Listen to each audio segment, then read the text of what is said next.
साजिया निसार और आदर्श झा एक पत्रकार थे अभी तक तो, लेकिन आज से वो ब्लैकमेलर कहे जाएंगे।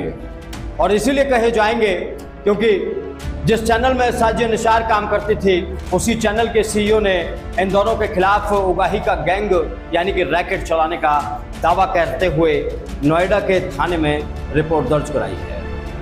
लेकिन इन सब के बीच जो सवाल मैं आज पूछने जा रहा हूं इस खबर में, वो सवाल बहुत सारे लोगों को चुभने वाला है।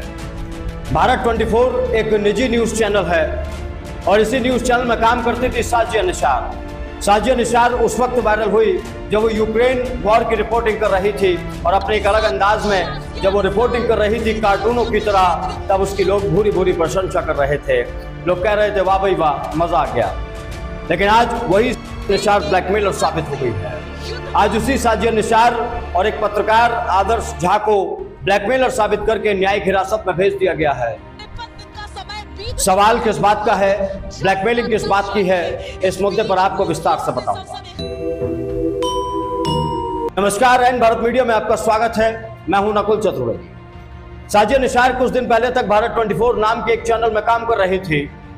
काम करते करते अचानक कुछ होता है और वो चैनल प्रबंधन से कई करोड़ रुपए की मांग करने लग जाती है। कई करोड़ रुपए की मांग 5 करोड़ तक पहुंच जाती है, जिसमें से चैनल प्रबंधन यानी कि भारत 24 का प्रबंधन उस महिला पत्रकार और उसके साथी आदर्श झा को 2 करोड़ 30 लाख रुपए दे देता है। लेकिन जब ये डिमांड आगे बढ़ती है तो 65 करोड़ का नाम लेकर इन लोगों के खिलाफ एक रैकेट का नाम लिखवाकर थाने में शिकायत दर्ज कराई जाती है और अब ये न्यायिक हिरासत में पहुंच चुके हैं। सवाल ये है कि 5 करोड़ की जो बात हो रही थी वो क्यों हो रही थी? क्या चैनल प्रबंधन कहीं फंसा हुआ था? क्या चैनल के सीईओ जगदीश कातिल कहीं पचेड़े में फंसे हुए थे क्या? और अगर ऐसा नहीं था तो 2 करोड़ और 30 लाख के आसपास की राशि, ये पैसा साजिया निसार और आदर्श झा को क्यों दिया गया?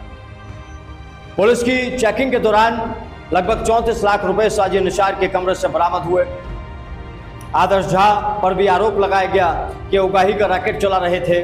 और सवाल यह है कि अगर ये उगाही का रैकेट चला रहे थे तो कैसे चला रहे थे, और ये रैकेट अब तक क्या क्या कर रहा था, और अगर ये रैकेट चल भी रहा था तो भारत 24 के सीईओ के अलावा इस पूरे मामले में किसी और ने अपनी शिकायत पुलिस में क्यों नहीं दी? साजिया निसार और आदर्श झा ने ब्लैकमेलिंग की है या नहीं की है, ये तो जांच के बाद पता चल पाएगा। लेकिन फिलहाल भारत 24 चैनल प्रबंधन सवालों के घेरे में है। क्यों 2 करोड़ 30 लाख दिए गए? क्यों 5 करोड़ तक आकर बात फाइनल कर ली गई? और फिर क्यों 65 करोड़ की बात आते ही उनके पीछे पुलिस को लगा दिया गया? उनके खिलाफ एक शिकायत थाने में दी गई। अगर शिकायत देनी ही थी तो पहले दिन क्यों नहीं दी जब ब्लैकमेलिंग की कोशिश की गई? इसका मतलब यह है कि कुछ ना कुछ था साजिया और आनंद झा के पास जो भारत 24 चैनल प्रबंधन के लिए मुश्किलें खड़ी कर सकता था। कुछ तो था जिससे इस संस्थान के लिए मुश्किलें पैदा होने वाली थी।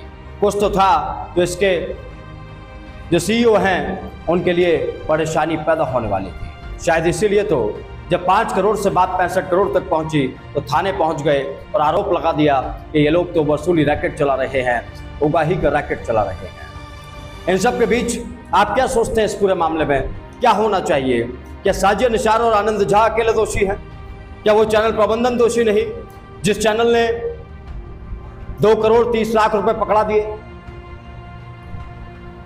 और अगर वो भी दोषी है तो उन्हें भी उठाकर गिरफ्तार किया जाए और ये पता लगाया जाए कि आखिर 5 करोड़ वाली जो डील हो रही थी, जो 65 करोड़ तक पहुंच गई, इसके पीछे क्या वजह थी? क्यों ये 5 करोड़ वाली डील हो रही थी और क्यों ये 65 करोड़ तक जा पहुंची, और क्यों साजिया निसार और आनंद झा को 2 करोड़ से ज्यादा रुपए दे दिए गए? नमस्कार।